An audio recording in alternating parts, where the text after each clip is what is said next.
Good morning students. आज हम पढ़ने जा रहे हैं पॉलिनोमियल का part 2 of class 10 and today we are going to discuss some topics.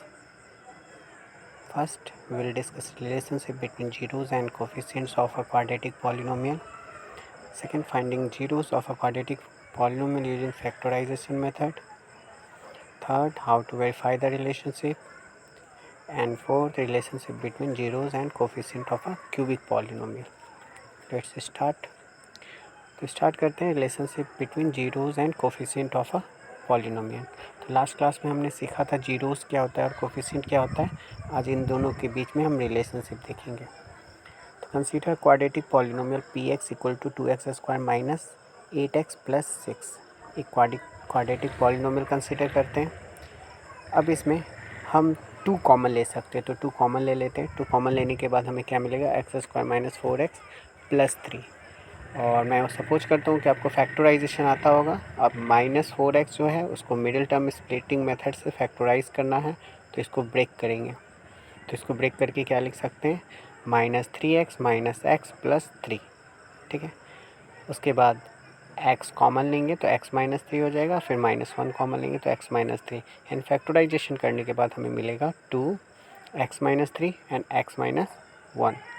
तो इसका मतलब ये जो पॉलिनोमियल है, पॉलिनोमियल 3 पार्ट में ब्रेक हो गया। एक हो गया 2, एक हो गया x माइनस 3 और एक क्या हो गया x माइनस 1। यानी बोल सकते हैं इस पॉलिनोमियल का फैक्टर क्या है, 2 भी इस पॉलिनोमियल का फैक्टर है, x माइनस 3 भी इस पॉलिनोमियल का फैक्टर है और x माइनस 1 भी इस पॉलिनोमियल का फैक्टर है। ठीक है। अब हमें जीरो फाइंड करना है। तो the value of p x equal to 2x² minus 8x plus 6 is zero. ये जो पॉलिनोमियल है इसका वैल्यू जीरो तभी होगा जब x माइनस 1 जीरो हो या x माइनस 3 जीरो। ठीक है। क्योंकि ये जो है ये इसी दोनों के इक्वल है, तो या तो x माइनस 3 जीरो हो जाए, 2 तो जीरो हो नहीं सकता, या x माइनस 1 जीरो हो जाए। तो इन दोनों में से कोई भी अगर जीरो होता है तो पॉलिनोमियल क्या होगा, जीरो हो जाएगा। ठीक है। अगर x माइनस 1 जीरो होता है तो x की वैल्यू 1 होगी, और x माइनस 3 जीरो होता है तो x की वैल्यू क्या होगी, 3 होगी। यानी यहाँ से हमें ये पता चला कि 1 और 3 एक ऐसा नंबर है जो क्या करता है, इस पॉलिनोमियल को जीरो बना देगा। यानी 1 और 3 अगर इस पॉलिनोमियल में पुट किया जाए तो हमें इस पॉलिनोमियल का जो रिजल्ट मिलेगा वो जीरो मिलेगा।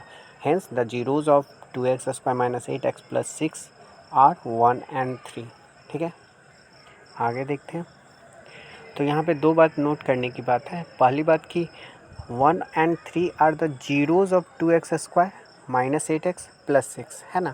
1 और 3 जो आया वो क्या है, इस पॉलिनोमियल का जीरोज है। ठीक है। और जब ये जीरो रहेगा तब क्या होगा, x minus 3 and x minus 1 क्या होगा, इसका फैक्टर होगा। और इसका वाइस वर्सा मतलब अपोजिट, यानी x माइनस 3 और x माइनस 1 अगर किसी का फैक्टर है तो उसका जीरो होगा 1 एंड 3। ठीक है। दोनों बात ट्रू है। ठीक है। अब आगे बढ़ते हैं, सम ऑफ जीरोस देखते हैं। ठीक है। सम ऑफ जीरोस क्या आता है, एक 1 था एक 3, तो 1 प्लस 3 कितना गया, 4। प्रोडक्ट ऑफ जीरोस देखते हैं। तो प्रोडक्ट ऑफ जीरोस है 1 into 3 that is equal to 3, है ना। अब हम क्या करते हैं, एक और कोफिशिएंट के बेसिस पे हम इसको फाइंड करने का कोशिश करते हैं। जैसे हम निकालना चाहते हैं minus coefficient of x by coefficient of x square का वैल्यू। तो कोफिशिएंट ऑफ एक्स जो है वो क्या है, -8, और कोफिशिएंट ऑफ एक्स स्क्वायर क्या है, वो है 2। तो यहाँ से हम लिख सकते हैं माइनस ऑफ -8, यानी कोफिशिएंट ऑफ एक्स की जगह -8 लिख दिया गया और कोफिशिएंट ऑफ एक्स स्क्वायर की जगह 2 लिख दिया गया। अब इसको सॉल्व करेंगे तो क्या रिजल्ट आएगा, 4। ठीक है। एक और वैल्यू कैलकुलेट करते हैं, इस बार constant term divided by coefficient of x square. ठीक है। तो यहाँ पे कांस्टेंट टर्म जो है वो 6 है और एक्स स्क्वायर का कोफिशिएंट क्या है, 2, और 6/2 क्या होगा, 3 होगा। ठीक है। तो यहाँ पे हम देख सकते हैं कि फर्स्ट केस में सम ऑफ जीरोस क्या आया, 4, और यहाँ पे एक minus coefficient of x divided by coefficient of x square का भी वैल्यू क्या आया, 4। ठीक है। तो इस कारण से सम ऑफ जीरोस जो होगा ये इक्वल हो जाएगा minus coefficient of x divided by coefficient of x square के। ठीक है। नेक्स्ट अगर हम देखते हैं तो प्रोडक्ट ऑफ जीरोस हमारा क्या निकला है, 3, और यहाँ constant term by coefficient of x square भी क्या निकला है, 3। ठीक है। इसलिए प्रोडक्ट ऑफ जीरो जो होगा वो किसके बराबर होगा, constant term by coefficient of x square. ठीक है। ये तो एक एनालॉगी है ना। अब हम लोग इसको डिराइव करेंगे कि कैसे ये आया, ठीक है। तो उसके पहले इस पॉइंट को हम लोग नोट कर लेते हैं। कंक्लूजन ये निकला कि सम ऑफ जीरोज़ को हम क्या लिख सकते हैं, minus coefficient of x by coefficient of x square, और प्रोडक्ट ऑफ जीरोज़ को क्या लिख सकते हैं, constant term by coefficient of x square. अब हम इसको डिराइव करने की कोशिश करते हैं। तो we know that if alpha and beta are the zeros of the quadratic polynomial x square plus b x plus c, है ना। हम सपोज कर लेते हैं एक स्टैंडर्ड पॉलिनोमियल जो होता है a x square plus b x plus c, उसका जीरो क्या है, अल्फ़ा और बीटा जीरोज़ है, ठीक है। अब आगे then x minus alpha and x minus beta are the factors of p x. Alpha और बीटा अगर जीरोज़ है तो अभी हमने सीखा कि 1 और 3 जीरो था तो x माइनस 1 और x माइनस 3 फैक्टर है। तो अल्फ़ा और बीटा अगर जीरोज़ है तो x माइनस अल्फ़ा और x माइनस बीटा क्या होगा, फैक्टर होगा। ये अपने 9th क्लास में पढ़ा है, ठीक है। तो हम लिख सकते हैं therefore a x square plus b x plus c is equal to k bracket x minus alpha bracket x minus beta, है ना। जैसे कि उस अभी जो फैक्टराइजेशन किया था उसमें आया था 2x माइनस 1 और x माइनस 3, उसी तरह से इसको कंपेयर कर रहे हैं, ठीक है। यानी दोनों टर्म बराबर होगा, क्योंकि ये दोनों इसका फैक्टर है तो इसको मल्टीप्लाई करने के बाद जो आएगा रिजल्ट दोनों साइड क्या होगा, इक्वल होगा। तो अब इसको सॉल्व करते हैं। के कोई कांस्टेंट है, सॉल्व करने के बाद हमें मिलता है के x square minus alpha x minus beta x और प्लस अल्फ़ा बीटा, और फाइनली हमें मिलता है के x square minus alpha plus beta x plus alpha beta, इसमें से माइनस कॉमन लेने के बाद, ठीक है। अब के से मल्टीप्लाई कर देते हैं तो के x square minus k alpha plus beta x और प्लस के अल्फ़ा बीटा, ठीक है। अब हम क्या करते हैं, दोनों साइड के कोफिशिएंट को कंपेयर करते हैं। जैसे by comparing the coefficient of x square x and constant terms on both sides we get x square का कोफिशिएंट अगर हम इधर देखें हमारे LHS साइड में, ठीक है, तो वो हमारे पास a है, और RHS में एक्स स्क्वायर का कोफिशिएंट क्या है, k। तो हम a इक्वल टू क्या लिखेंगे, k, या k इक्वल टू क्या लिखेंगे, a, ठीक है। अब x का कोफिशिएंट कंपेयर करते हैं तो x का कोफिशिएंट जो है यहाँ पे क्या है, b, और यहाँ पे क्या है, minus k alpha plus beta. तो हम लिख सकते हैं minus k alpha plus beta is equal to b, ठीक है। अब इधर कांस्टेंट टर्म क्या है हमारा, c, और इधर कांस्टेंट टर्म हमारा क्या है, के अल्फ़ा बीटा।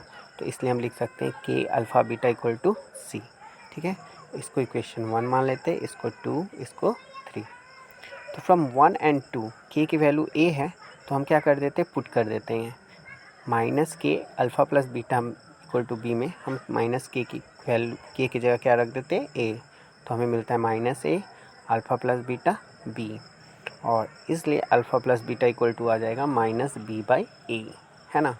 यहाँ पे आप देख सकते हैं माइनस b कुछ और नहीं, कोफिशिएंट ऑफ x है, और a कुछ और नहीं, a क्या है, कोफिशिएंट ऑफ एक्स स्क्वायर, और अल्फ़ा प्लस बीटा मतलब क्या है, सम ऑफ जीरोज़, ठीक है। वहीं अगर फर्स्ट और 3 को कंपेयर करें तो हम के अल्फ़ा बीटा को लिख सकते हैं a इंटू अल्फ़ा बीटा, ठीक है। तो alpha plus alpha into beta का वैल्यू क्या आ जाएगा, c बाई ए। तो ये अल्फ़ा इंटू बीटा क्या है, प्रोडक्ट ऑफ जीरोज़, और प्रोडक्ट ऑफ जीरोज़ क्या आ गया, c जो कि कांस्टेंट टर्म था, और a coefficient of x square. तो फाइनली हमने ये डिराइव कर लिया और देख भी लिया कि ऐसा होता है, ठीक है। अब हम आगे बढ़ते हैं।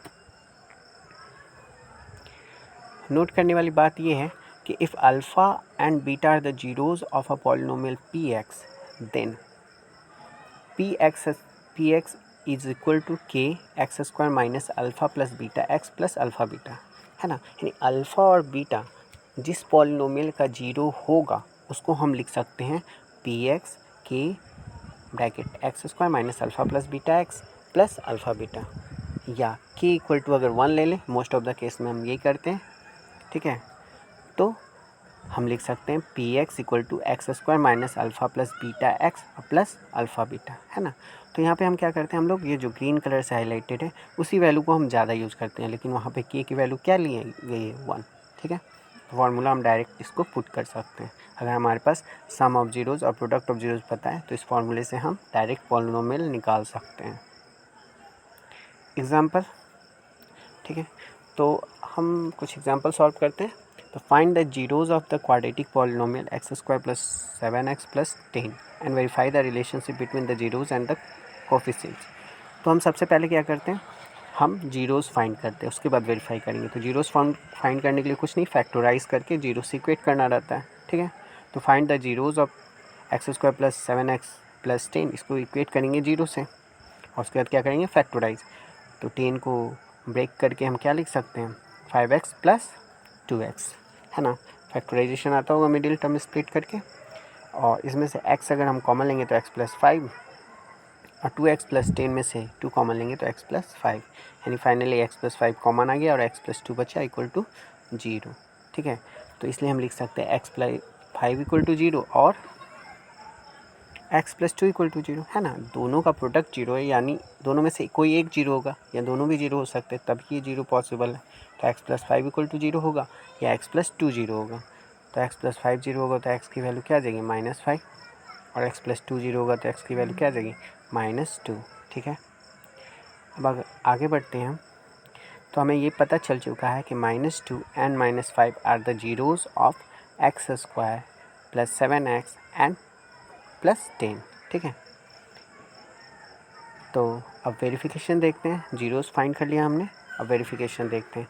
तो वेरिफिकेशन में हमें फार्मूला पता है, alpha plus beta equal to -b/a, है ना, या सम ऑफ जीरोज़। तो सम ऑफ जीरोज़ पहले तो हम डायरेक्ट निकालेंगे, जैसे सम ऑफ जीरोज़ हमारे पास क्या है, -2 एंड -5, इन दोनों का अगर सम करेंगे तो -2 plus -5 that is -2 -5 equal to -7, ठीक है। वहीं प्रोडक्ट ऑफ जीरोज़ अगर हम फाइंड करेंगे तो -2 एक जीरो है और दूसरा जीरो -5 है, तो -2 इंटू -5 क्या गया, 10, यानी सम ऑफ जीरोज़ निकल गया -7 और प्रोडक्ट ऑफ जीरोज़ क्या निकल गया, 10। ये अभी फार्मूला अप्लाई नहीं किया हमने। अब हम देखते हैं फार्मूला अप्लाई करके, minus coefficient of x by coefficient of x square, ठीक है। तो कोफिशिएंट ऑफ x है क्या, 7 है, तो -7, और कोफिशिएंट ऑफ एक्स स्क्वायर क्या है, 1, तो इक्वल टू क्या आ गया, -7, ठीक है। नेक्स्ट हम क्या करते हैं, constant term by coefficient of x square. तो कांस्टेंट टर्म क्या है, 10, और कोफिशिएंट ऑफ एक्स स्क्वायर क्या है, 1, यानी दैट इज इक्वल टू 10, ठीक है। तो यहाँ से हम देख पा रहे हैं कि -7 और -7, है ना। सम ऑफ जीरोज़ उधर भी -7 और ये रेशियो के अकॉर्डिंग भी -7, तो यहाँ से क्लियर है कि sum of zeros is equal to coefficient of x minus coefficient of x by coefficient of x square, और प्रोडक्ट ऑफ जीरोज़ 10 इधर है और इधर भी 10 है, तो यहाँ हम देख सकते हैं product of zeros is equal to constant term by coefficient of x square. आगे बढ़ते हैं हम लोग, एग्जाम्पल, नेक्स्ट एग्जाम्पल देखते हैं, find the zeros of the quadratic polynomial x square minus 3 and verify the relationship between the zeros and the coefficients. Same question है, same type का। इसको सॉल्व करने के लिए अब हमें इसका जीरो फाइंड करना पड़ेगा। तो x square minus 3 equal to 0, ये a square minus b square के फॉर्म में हम इसको लिखेंगे। तो एक्स स्क्वायर माइनस √3 का होल स्क्वायर इक्वल टू 0, और ये हो जाएगा a plus b and a minus b, यानी एक्स प्लस √3 और एक्स माइनस √3 इक्वल टू 0। ऐसा इसलिए हो रहा है क्योंकि a square minus b square equal to a plus b और ए माइनस बी होता है, ये हम जानते हैं। अब यहाँ पे इन दोनों का प्रोडक्ट 0, यानी एक्स प्लस √3 0 होगा या एक्स प्लस एक्स माइनस √3 0 होगा। तो therefore x equal to value आ गया -√3 और यहाँ पे एक्स इक्वल टू क्या आ गया, √3। तो यहाँ से क्लियरली हमें 2 जीरो फाइंड करना था, वो मिल गया -√3 एंड √3। आगे हम देखते हैं वेरिफिकेशन। तो वेरिफिकेशन में हम क्या करते हैं, कंपेयरिंग, इसको थोड़ा अलग टाइप से करते हैं, चीज़ वही करेंगे, comparing x square minus 3 with a x square plus b x plus c we get, है ना। अगर स्टैंडर्ड इक्वेशन से इसको कंपेयर करें तो एक्स स्क्वायर का कोफिशिएंट ए है और यहाँ एक्स स्क्वायर का कोफिशिएंट 1 है, तो ए इक्वल टू 1। एक्स का कोफिशिएंट यहाँ बी है और एक्स है ही नहीं वहाँ, तो बी का कोफिशिएंट हो गया 0, बी का वैल्यू 0, और सी किसके कॉरस्पॉन्डिंग है, किसी कांस्टेंट टर्म है, उसमें कांस्टेंट टर्म क्या है, -3, तो सी इक्वल टू -3। अब हम निकालते हैं अल्फ़ा प्लस बीटा। तो पहले हम लेट कर लेते हैं एक जीरो को अल्फ़ा एंड सेकंड जीरो को बीटा, ठीक है। तो नाउ अल्फ़ा प्लस बीटा, तो अल्फ़ा प्लस बीटा क्या हो गया, -√3 प्लस √3 यानी 0, और नेक्स्ट अल्फ़ा इंटू बीटा, तो अल्फ़ा इंटू बीटा क्या हो गया, -√3, एक जीरो था और दूसरा जीरो यानी बीटा √3, सॉल्व करने बाद -3 आया, ठीक है। अब इसी को हम फार्मूला से निकाल के देखते हैं। तो also alpha plus beta equal to क्या होता है, -b/a, तो b की वैल्यू क्या है 0, तो 0/1 है ना, a की वैल्यू 1, तो रिजल्ट क्या आ गया 0, तो दोनों सेम आ गया। ठीक है, यहाँ पे देखेंगे अल्फ़ा बीटा इक्वल टू क्या है c/a, और c की वैल्यू क्या है -3/1, यानी रिजल्ट क्या आ गया -3। तो यहाँ पे हम देख पा रहे हैं कि अल्फ़ा प्लस बीटा 0 है ना, जब हम डायरेक्ट जीरोस को ऐड कर रहे हैं, और जब हम कोफिशिएंट की हेल्प से निकाल रहे हैं तो भी 0 आ रहा है। इसका मतलब हमारा जो फार्मूला है alpha plus beta equal to -b/a, ये ट्रू है, वेरीफाइड हो गया है ना।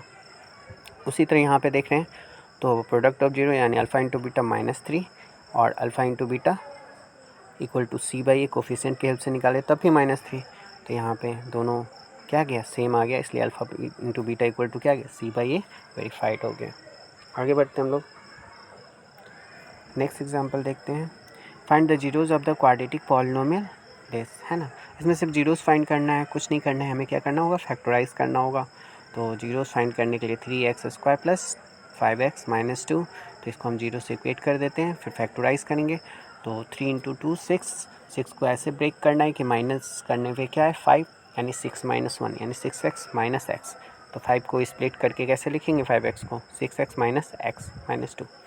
उम्मीद करता हूँ फैक्टराइजेशन आपको आता होगा, नहीं आता होगा तो पूछ लीजिएगा।